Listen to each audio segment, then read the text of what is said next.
Hello friends, welcome back to our YouTube channel Tech and Cryptos. Today in this video let's learn about how to know your wallet ID in Trust Wallet. So let's get started.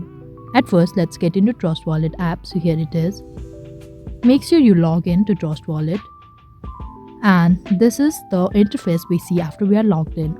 Now we need to go to the crypto we want to find the wallet ID or the wallet address of. So if it's BTC, simply tap on this, that is Bitcoin. Now we need to click on receive. Here we can see the wallet address. In the bottom we can see this text over here. This is the wallet address or wallet ID. To copy this, you can simply click on copy and paste it anywhere as per your need.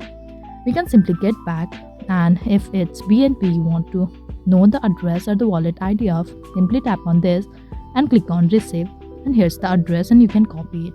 So this is it. So this is all we need to do to find the wallet ID or wallet address in Trust Wallet. I hope you like the video. Please do like and subscribe. Thanks for watching.